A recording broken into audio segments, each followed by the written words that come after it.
wabarakatuh. Alhamdulillah, alhamdulillahirabbil alamin. Yang kami hormati semua, ibu-ibu peserta Prolanis, peserta di sini yang rawuh di sini sepertinya pripun nggih? Ibu saya, ngaten nggih? Nggih, seperti ibu saya. Ada ibu guru kami yang mencerdaskan saya, Bu Sri Subatmi. Nggih, terus sedaya nggih, Bapak Ibu sedaya yang hadir di sini, alhamdulillahirabbil alamin.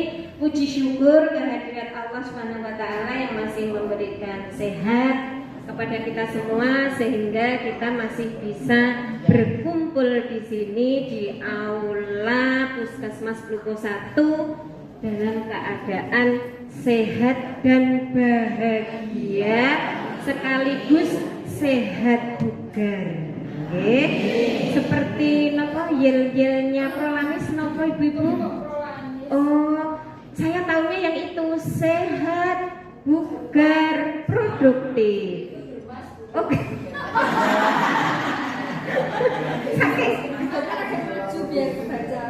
Oh, nggih. Wah, ibu-ibu lebihan nggih, lebih hafal.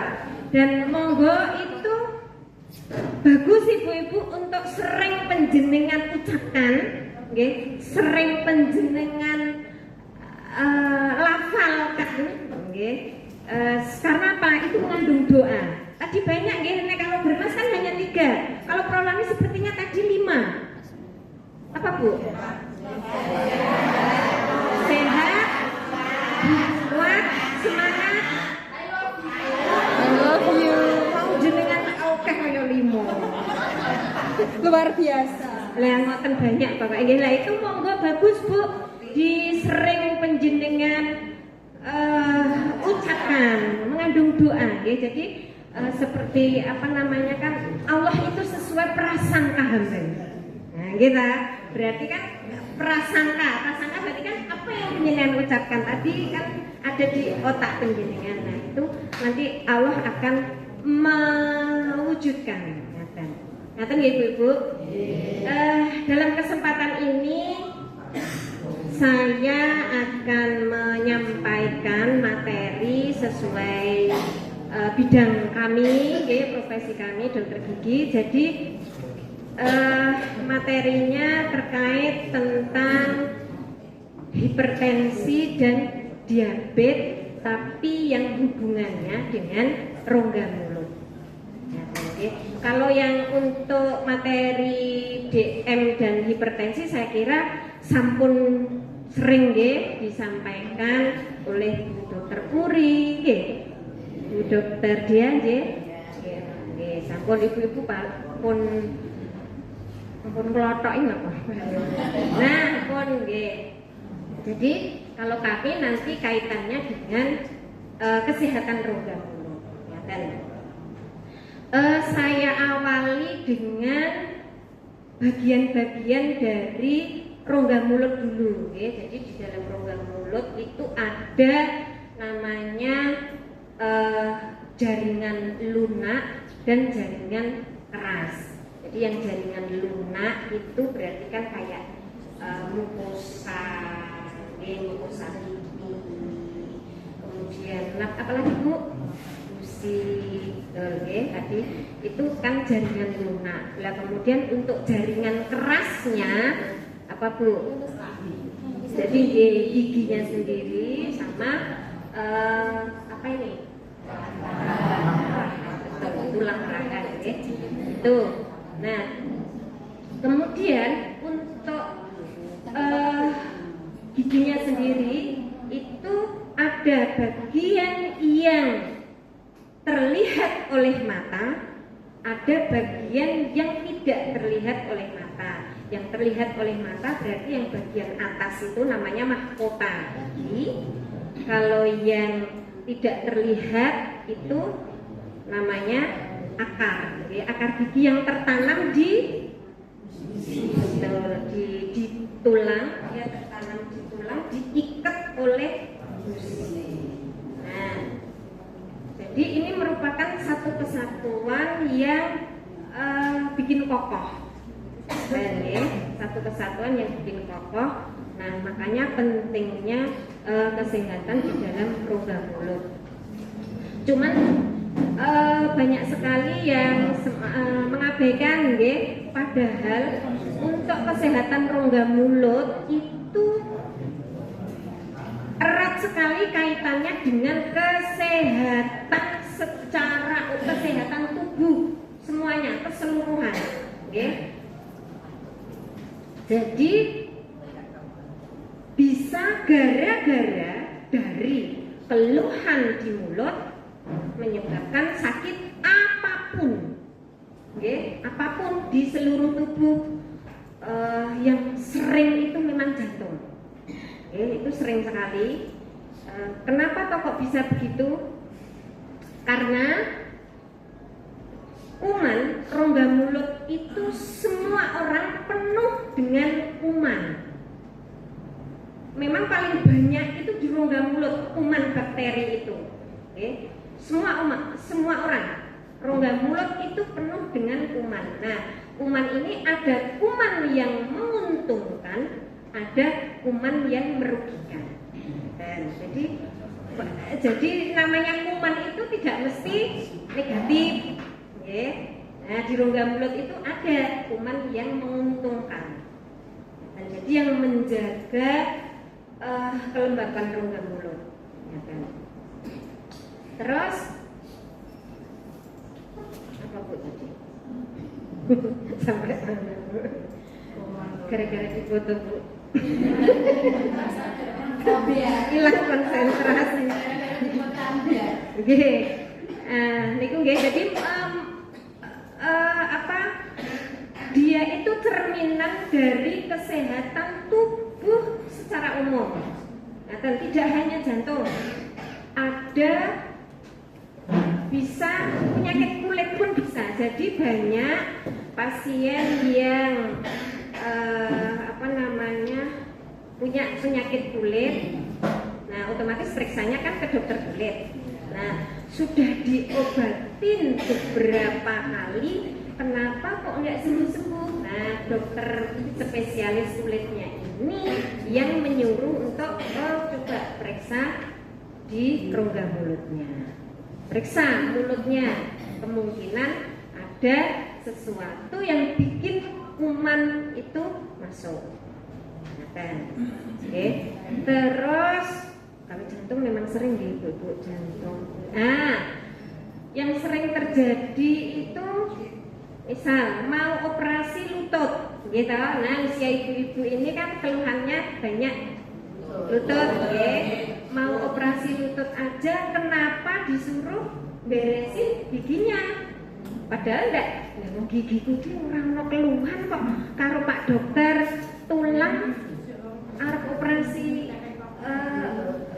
lutut, kenapa kok dadak beresin gigi? Nah, itulah ya, karena memang sumber kuman banyak terdapat di rongga mulut. Nah, jadi wis di rongga mulut itu banyak, kemudian kalau kuman yang dari luar masuk pun lewat rongga mulut, dari lewat makanan, minuman yang kita masukkan. Nah, terus tadi bagian-bagiannya tadi ada yang terlihat, ada yang tidak terlihat. Terus, nah, untuk badan gigi sendiri ini dia terdiri dari lapisan-lapisan. Kalau lapisan luar ini namanya email, itu lapisan terkuat di seluruh tubuh. Email itu paling kuat bandingannya dengan balung, dengan tulang itu masih kuat email. Buktinya apa? Jenazah semua hancur gigi terakhir. Nah, itu saking kuatnya email sebenarnya, kuat sekali. Lah, tapi kenapa kok bisa rusak? Nah, ini ya Bapak Ibu, kenapa wong jane padahal paling kuat kok kenapa bisa rusak? Ya, karena itu tadi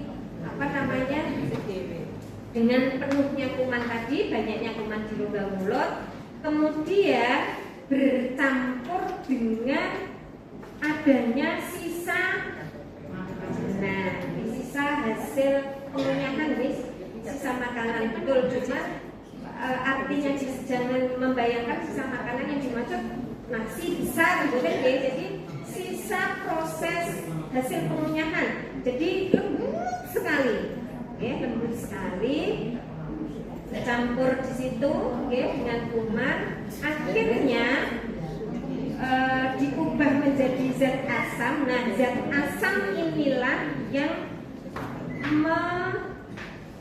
melunakkan email gitu. Jadi yang harusnya keras, email tadi jadi lunak. Oke, nah, jadi istilahnya berlubang tadi, digerongi oleh kuman. Nah, jadi terus akhirnya terjadi gigi berlubang.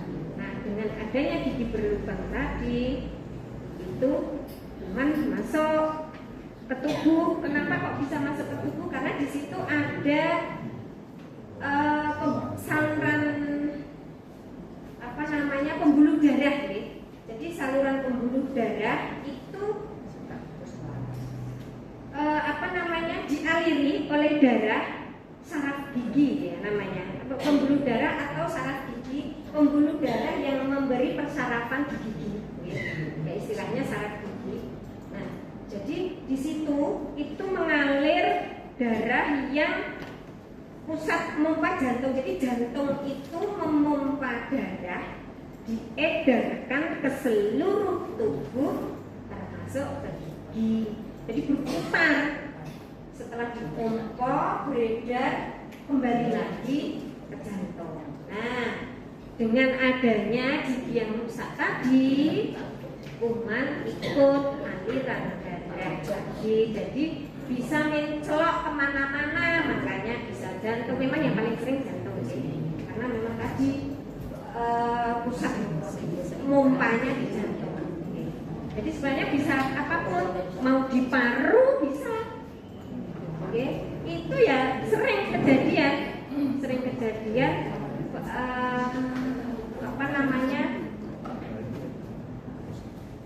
rawat inap di rumah sakit. Ya, ternyata ada infeksi parunya, padahal itu dia bukan di waktu itu kemungkinan perokok gitu ya, lingkungan rumahnya perokok, ternyata enggak, serumah itu tidak rokok. Kemudian dia termasuk perokok pasif ya, tahu nggih Bapak Ibu perokok pasif? Nah, dia perokok pasif ya, ternyata enggak, ditelusuri itu enggak, dia itu giat di sawah, bekerja, maksudnya aktivitas sehari-harinya itu salah, bener-bener orang yang kerja keras gitu, kerja keras di sawah, sering ngomong itu di sawah itu kuat banget sampai awan ngentang-ngentang, puasa pun itu kuat sekali. Nah, logikanya udara yang dihirup itu kan segar, oksigen dari hijau-hijauan, daun-daunan. Nah, jadi Bapak Ibu yang di sawah, yang kerja di sana itu bagus Pak, oksigennya bagus.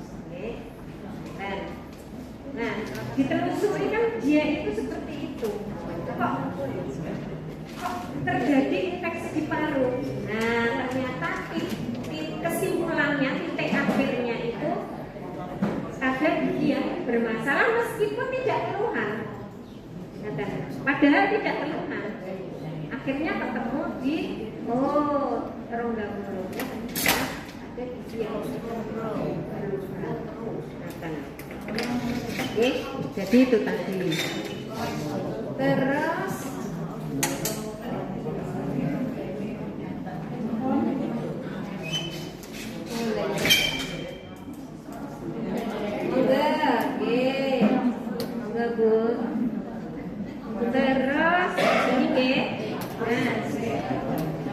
sekarang kaitannya dengan yang rata-rata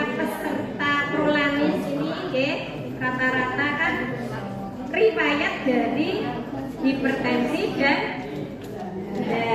gula. Apa kaitannya? Jadi gula itu kan apa Bu? Kalau bisa terkontrol, saya kira saya yakin untuk Bapak Ibu di sini disiplin sekali, periksanya jadi sudah terkontrol, jadi memang harus terkontrol biar untuk kandungan gula darahnya tidak tinggi. Jadi itu tadi kalau kandungan gula darahnya tinggi, karena kan imun orang diabetes itu kan imunnya udah ini apa namanya imunnya turun, udah turun. Terus gula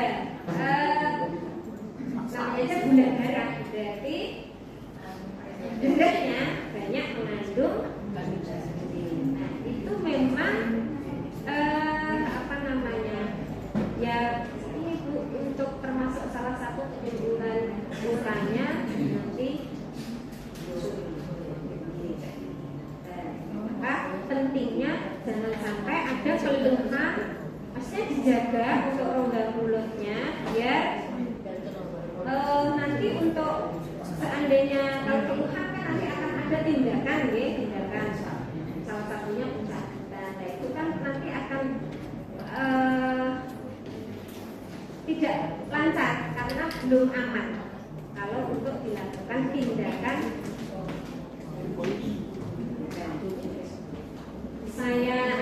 Saya buka sumber yang sumber apa namanya materi yang ada sumbernya biar tidak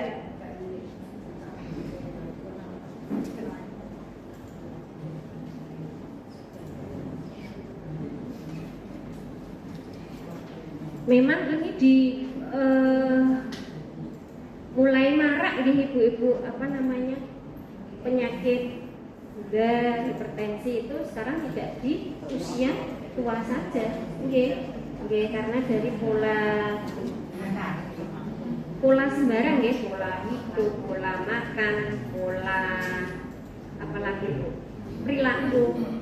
Jadi monggo ibu, bapak ibu ini sudah bagus, jadi seminggu sekali rajin, monggo kalau bisa tidak hanya di sini, di dalam sakit dilakukan. Nanti sudah dianu sama Bu Guru, Bu Guru cantik kok, misalkan, jadi di rumah tidak hanya di sini saja, di rumah dilakukan. Apa perintahnya Bu? Kalau misalnya usia penjenengan itu apa hanya sekedar jalan atau mungkin boleh lari, mboten ta? Napa Bu Guru cantik perintahnya napa? Menyarankan napa? Jalan. Dalam? Nah betul setengah jam. Ngaten nggih. Monggo ibu-ibu napa sagete pagi? Sepeda kira-kira untuk usia penjenengan dibolehkan mboten nggih?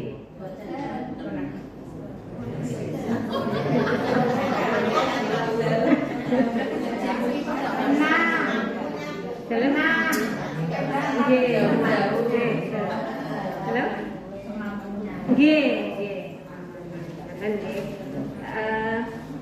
Yang penting dilakukan disiplin. Terus untuk yang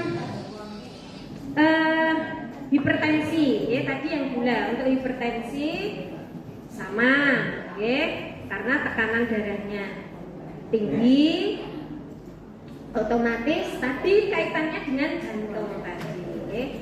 Kalau orang darah tinggi itu jantung memompa darahnya kencang. Jantung ini memompa darahnya kencang, otomatis aliran darah yang beredar itu deras. Jadi pembuluh darah itu misalkan selang pipa. Nah, selang pipa Itu pembuluh darah nggih, semua di seluruh tubuh ada pembuluh darah termasuk tadi yang kaitannya dengan rongga mulut, termasuk di gigi itu ada pembuluh darah. Lah nek darahnya tinggi, alirannya deras. Terus jantung mongkone kenceng, alirannya deras. Nah, saat dilakukan tindakan itu nanti perdarahannya otomatis lebih kencang. Lah makanya kenapa kok orang yang ada diabetes dan hipertensi, kenapa kok harus hati-hati saat melakukan tindakan gigi, yaitu tadi Bu, alasannya itu. Oke. Terus selain darahnya yang beredar deras, biasanya riwayat hipertensi itu mengkonsumsi obat pengencer darah. Oke, ada yang jantung misalnya, karena kan biasanya hipertensi itu nanti konco akrabe jantung, ngoten nggih. Nggih, sing akrab. Nah, biasanya dikasih obat pengencer darah juga, amlodipin untuk darah tingginya. Nah, terus ada pengencer darahnya. Nah, saat jadi tambah deras kan Bu, darahnya encer. Lah makanya kalau bagi yang unjuk obat pengencer darah harus konsultasi dengan dokter spesialisnya dulu, ya kan, sebelum melakukan tindakan di gigi. Nah sekarang manifestasi ini apa ya? Maksudnya orang yang diabetes dan hipertensi itu gejala yang tampak di rongga mulut. Okay. Sekarang apa gejala yang tampak di rongga mulut? Pertama, apa ibu-ibu yang sering dirasakan apa? Apa Bu? Nah, penurunan produksi ludah, saliva itu ludah, aliran otomatis aliran ludahnya itu menurun sehingga mulut akan terasa kering. Kemudian padahal si saliva tadi, ludah tadi fungsinya dia itu self cleansing. Jadi pembersih alami. Self cleansing itu pembersih alami untuk rongga mulut. Jadi perlu ludah itu kita butuhkan, kan kita butuhkan karena dia untuk pembersih alami rongga mulut.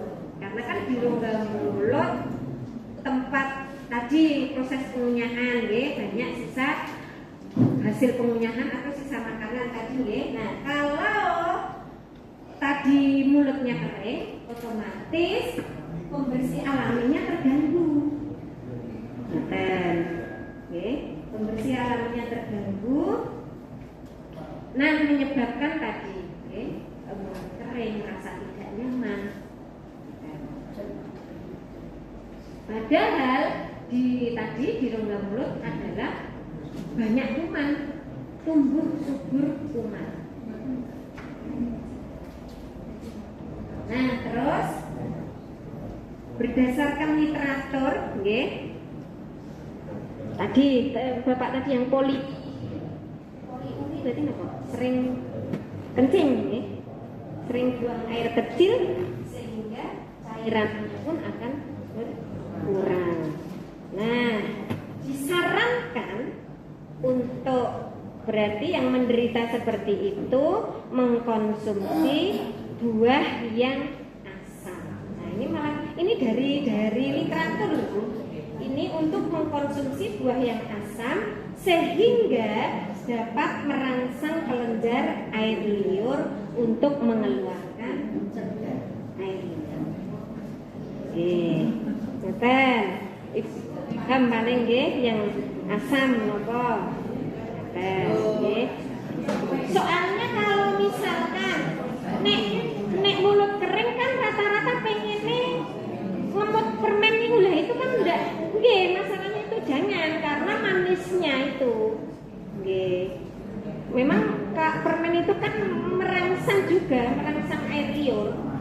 Tapi jangan nggih, diperbolehkan itu permen karet yang bebas gula. Boleh.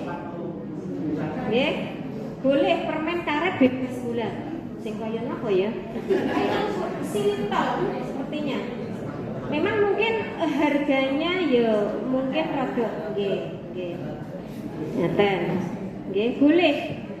Permen karet yang bebas gula. Kalau misalkan ibu memang bapak ibu menginginkan, coba di apotek. Nanti matoren akan nggih yang bebas gula. Permen karet yang bebas gula itu sepertinya sintol. Terus gejala berikutnya selain tadi kan mulut kering, itu yang sering memang yang sering bapak ibu keluhan sampai periksa itu biasanya periodontitis dan gingivitis. Apa itu? Gusi yang kadang dan yang biasanya sampai para pasien periksa itu yang sampai menyebabkan gigi goyang. Memang itu sering terjadi nggih bagi yang untuk gula tidak terkontrol. Nah, kenapa ya? Karena itu tadi kandungan gulanya yang tinggi tadi berpengaruh ke jaringan penyangga gigi yang tidak terlihat oleh mata tadi, dia akarnya. Tadi saya bilang satu kesatuan yang bikin kuat. Jadi gusi, kemudian akarnya, karena kan diikat oleh gusi. Nah, padahal gusi meradang, nah otomatis terganggu, nggih, makanya bisa goyang. Itu memang gusi meradang itu yang warnanya beda dengan gusi normal. Kalau gusi normal itu warnanya merah muda. Gusi normal itu warnanya merah muda. Lah kalau meradang berarti kan merah mengkilat, ya, merah menyala, mengkilat, otomatis mudah berdarah. Mudah berdarah. Nggih. Nah,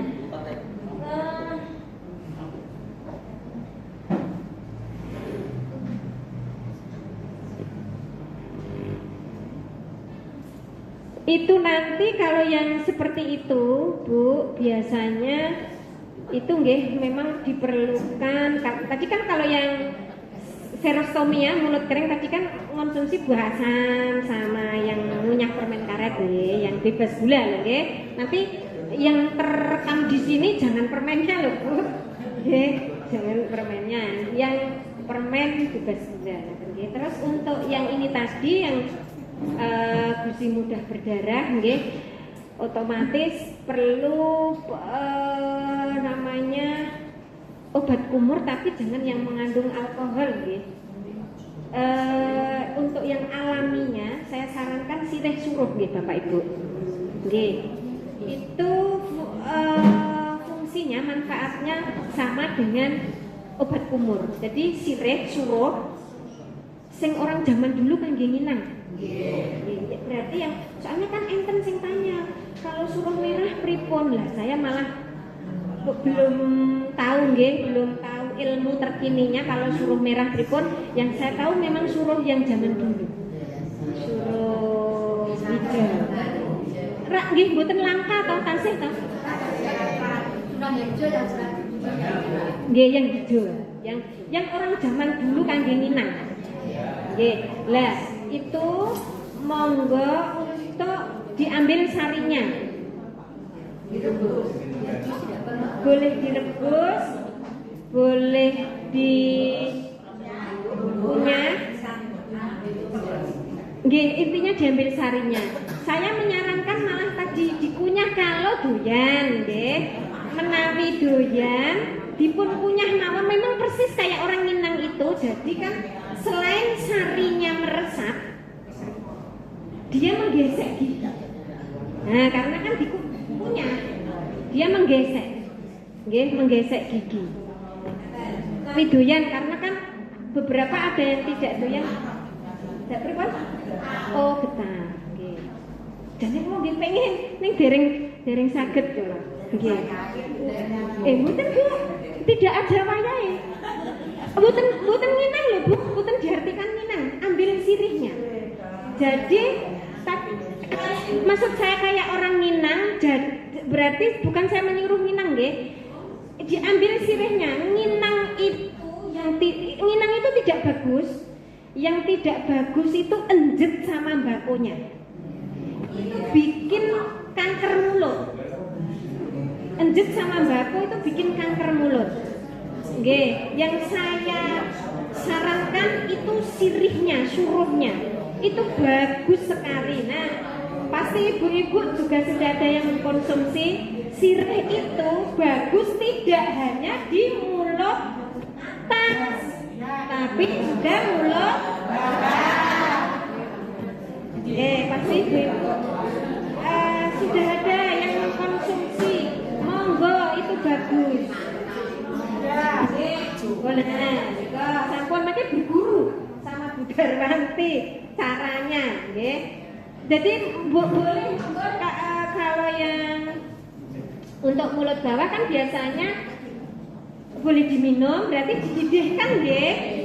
Dididihkan, ambil sarinya diminum atau untuk tebel, betul. Atau untuk tebel.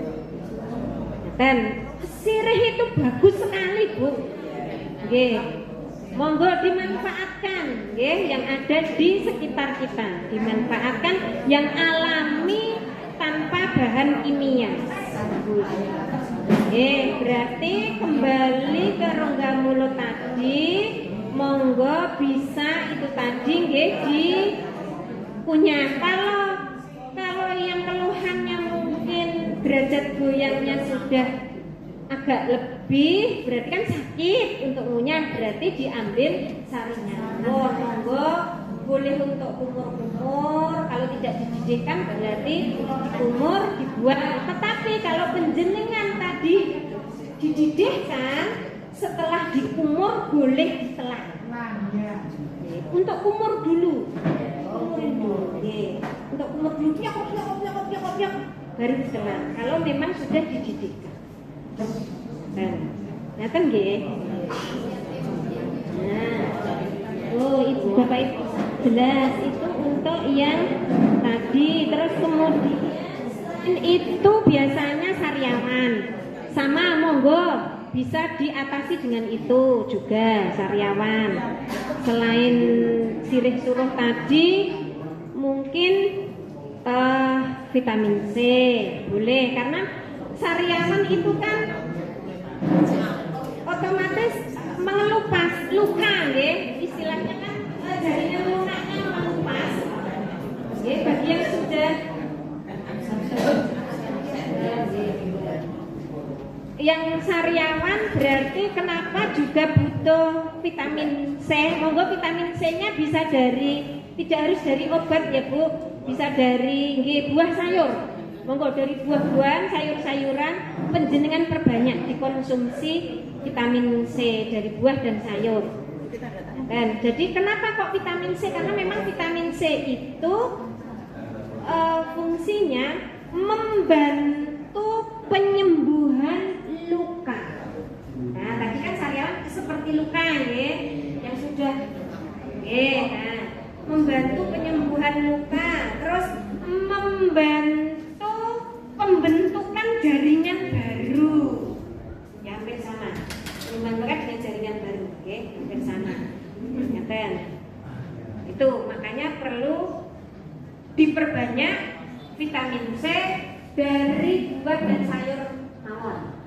Tidak perlu dari obat-obatan itu jika dari obat jenengan perlukan jika kalau sudah yang cara alami tadi kira-kira mental kan. Monggo buah sayur saya kira penjenengan paham sendiri mungkin dia yang kira-kira banyak mengandung vitamin C. Nek mboten nggih googling. Google HP napa Google. Google. Jadi bisa nggih sayuran yang banyak mengandung vitamin C. Buah yang banyak mengandung vitamin C. Nek perlu cemilan yang banyak mengandung vitamin C. Nah,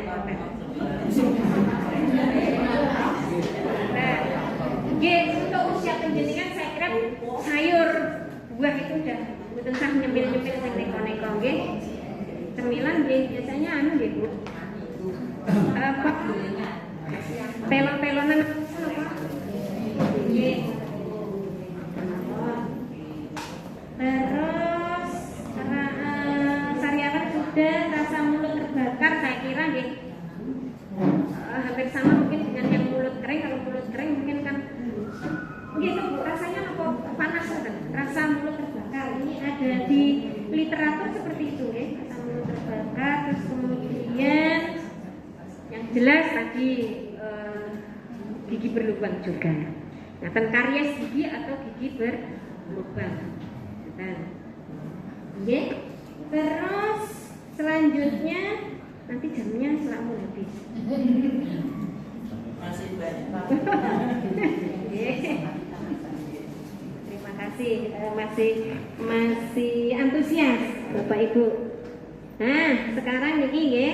Nah, bagaimana tindakan kita atau cara apa yang harus kita lakukan? Ya kan, nggih, kalau kita sudah mempunyai riwayat seperti itu. Dan yang jelas, yang pertama kali, yang terpenting yaitu tadi penjenengan terkontrol. Nah, itu sudah penjenengan lakukan nggih, disiplin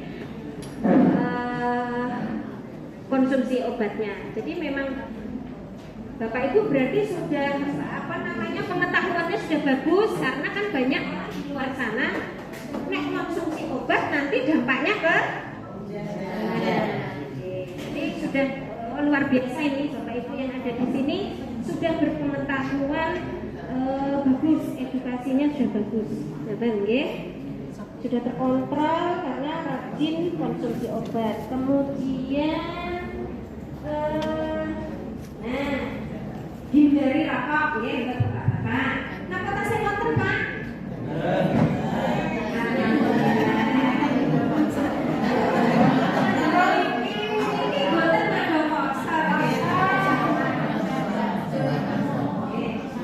Menawi sadar jika masih ada bapak-bapak yang merokok dikurangi Pak, tetap dilatihkan. Yang terpenting adalah kemauan untuk betul-betul tidak merokok. Mungkin caranya mengurangi. Yang mungkin sebelumnya sehari 5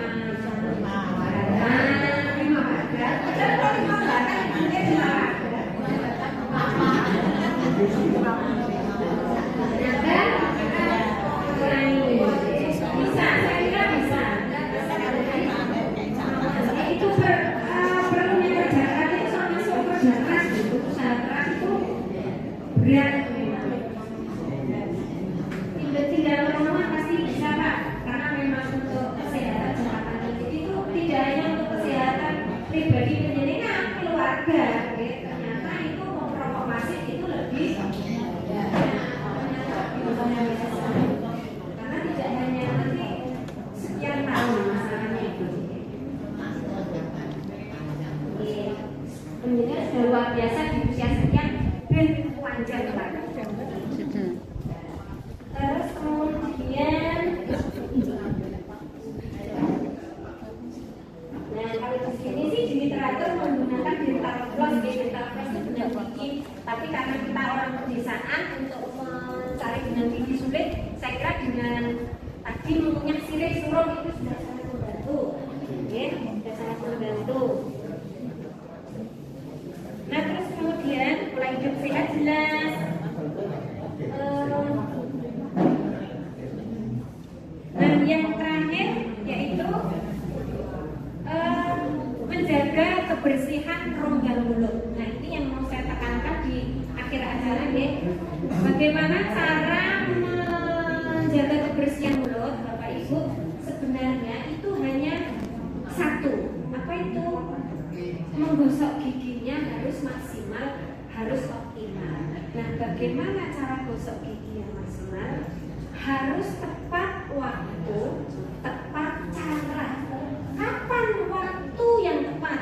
Siapa yang tahu? Harus makan pagi.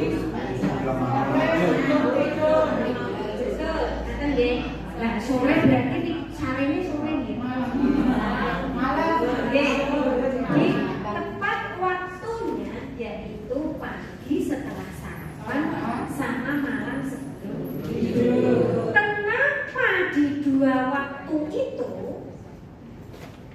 Karena dalam jangka panjang mulut tidak ada aktivitas mengunyah, harus dalam kondisi bersih. Tidur malam jelas waktunya panjang. Oke, berarti harus dalam kondisi bersih. Nah, kenapa setelah sarapan? Karena diperkirakan setelah sarapan jarak untuk mengunyah lagi ke makan siang jaraknya